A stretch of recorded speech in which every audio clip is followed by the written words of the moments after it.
18তম শিক্ষক নিবন্ধন পরীক্ষায় ভাইভাতে অনুত্তীর্ণ প্রার্থীরা এই মুহূর্তে শাহবাগে জাতীয় জাদুঘরের সামনে মহাসমাবেশ করছে। দ্রুত সনদের দাবিতে তারা এই মহাসমাবেশের আয়োজন করেছে শাহবাগ জাতীয় জাদুঘরের সামনে। সকাল 8টা থেকেই এই মহাসমাবেশ শুরু হয়েছে। সকাল 8টা থেকেই এই মহাসমাবেশে তাদের একটি দাবি হচ্ছে অতি দ্রুত তাদেরকে সনদ দিতে হবে। হাইকোর্ট থেকে তাদেরকে নির্দেশনা দেওয়া হয়েছে 3 কর্মদিবসের মধ্যে তাদেরকে সনদ দিতে নির্দেশনা দেওয়া হয়েছে। তবে এনটিআরসি এর চেয়ারম্যান কর্তৃক আপিলের একটি বিষয় এসেছে। এনটিআরসি এর চেয়ারম্যান এই যে সনদ দেওয়ার কথা বলা হয়েছে, সনদের বিরুদ্ধে আপিল করবেন হাইকোর্টে, তেমনটি কিন্তু আমরা জানতে পেরেছি। তবে এখানে যে প্রার্থীরা রয়েছেন যারা এখানে মহাসমাবেশে এসেছেন তারা বলছেন অতি দ্রুত তাদেরকে সনদ দিতে হবে। দ্রুত সনদ দিয়ে ষষ্ঠ যে গণবিজ্ঞপ্তি চলছে, ষষ্ঠ গণবিজ্ঞপ্তিতে আবেদনের সুযোগ দিতে হবে।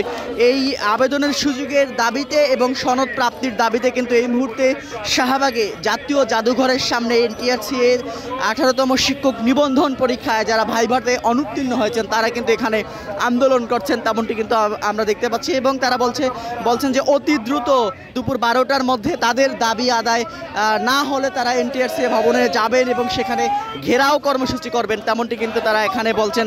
তাদের একটি দাবি হচ্ছে অতি দ্রুত সনদ দিতে হবে এবং সনদ দিয়ে 18তম শিক্ষক নিবন্ধন পরীক্ষায় যে ষষ্ঠ গণবিজ্ঞপ্তি প্রকাশিত হয়েছে, যারা উত্তীর্ণ হয়েছেন এবং যাদের ষষ্ঠ গণবিজ্ঞপ্তিতে আবেদন করতে পারছেন তাদের সঙ্গে তারা আবেদন করতে চান।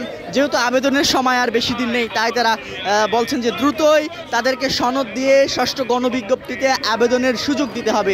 যদি দ্রুত ষষ্ঠ গণবিজ্ঞপ্তিতে আবেদনের সুযোগ না দেয়া হয় এবং অতি দ্রুত আজকের মধ্যেই তাদের যদি এই বিষয়টি সমাধান না করা হয়, তারা এখান থেকে হয়তো অল্প কিছুক্ষণের মধ্যেই এনটিআরসি ভবনের দিকে যাবেন এবং সেখানে গিয়ে অবস্থান কর্মসূচি পালন করবেন এবং এনটিআরসি ভবন ঘেরাওয়ের মতো কর্মসূচি দিবেন, তেমনটি কিন্তু আমরা বিভিন্ন সূত্রে জানতে পেরেছি। এবং তারা বলছেন যে অতি দ্রুত এই দাবি বাস্তবায়ন করতে হবে।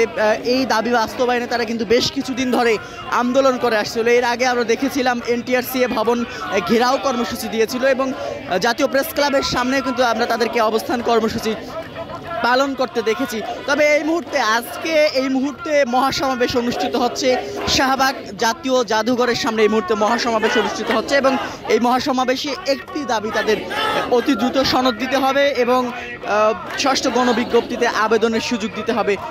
এই আবেদনের সুযোগ এবং সনদের দাবিতে কিন্তু তারা এই মুহূর্তে অবস্থান কর্মসূচি পালন করছেন শাহবাগ জাতীয় জাদুঘরের সামনে এবং এখান থেকে অল্প কিছুক্ষণ পরই তারা এখান থেকে এনটিআরসি ভবনের দিকে মার্চ করতে পারেন, তেমনটি কিন্তু আমরা বিভিন্ন সূত্রে জানতে পেরেছি। তো এই ছিল এখন পর্যন্ত শাহবাগ জাতীয় জাদুঘরের সামনে এনটিআরসি 18তম শিক্ষক নিবন্ধন পরীক্ষায় মৌখিক পরীক্ষায় অনুত্তীর্ণ প্রার্থীদের মহাসমাবেশের সর্বশেষ পরিস্থিতি।